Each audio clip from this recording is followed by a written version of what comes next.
Welcome back, Agile enthusiasts, to another exciting episode of Agile and Scrum. I'm your host, Dan Majkic, and together we're diving deep into the world of Scrum from an entirely new perspective.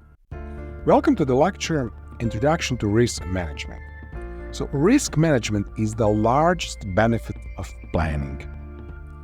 If you can take a look at Alan Laken's quote, planning is bringing the future into the present so that you can do something about it now.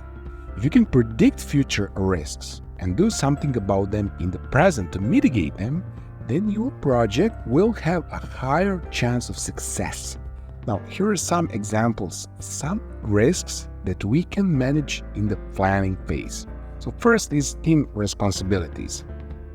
You can create plans for what's needed to be done and who will complete.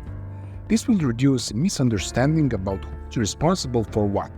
Considered work efforts contribute to efficient development and help to establish a constant development pace. Another is software release bugs. So effective planning can build in enough testing time. This will reduce bugs in your released product and allow time for repair it if a significant bug is found. And finally, missing deadlines and/or budgets. So planning can keep development on track, which reduces wasted resources. This reduces the risk of your project being late and over budget.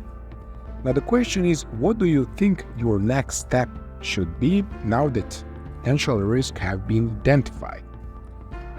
Your next step should be to develop a risk plan with the people who may be affected. You want to come up with a course of action if the issue does occur. In the resource section, I have prepared for you a risk plan template, just like you see on the screen. You can use. So planning can also help you to anticipate problems that may occur. You will be able to create a risk plan for them. Now let me show you some examples of things that could go wrong. So, what if developers get sick? What if someone quits? What if your client's contract changes? Or what if technology crashes? How do you gonna deal with these issues? Planning allows you to think of solutions to these problems so that you are prepared if they do happen. Planning is not just for the beginning of a project. In software development, planning is something that occurs constantly throughout the project. And software is always evolving.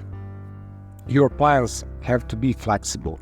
When you have a process to review your plan, your project becomes more agile, meaning you can easily adapt to change.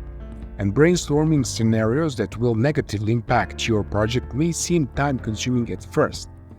But believe me, reacting to a problem in the heart of the moment without a plan is more time-consuming. So any solution prepared in a calm and focused state is going to be better than quick thinking in the stress of the moment. So planning can be compared to a pedestrian crossing the street. Pedestrian could just walk out into a busy street and hope for the best, right? Unless someone is paying attention, they will most likely get hit. And this is the equivalent to ad hoc development. But if the pedestrian checks for the cars and moves forward when they're ready, they are going to make it safely to the other side. And this is the same as looking for a risk when you start development. Of course, there are always going to be unforeseen risks, but you increase your chances of success by looking for risk at moving forward late stage. Thank you for watching.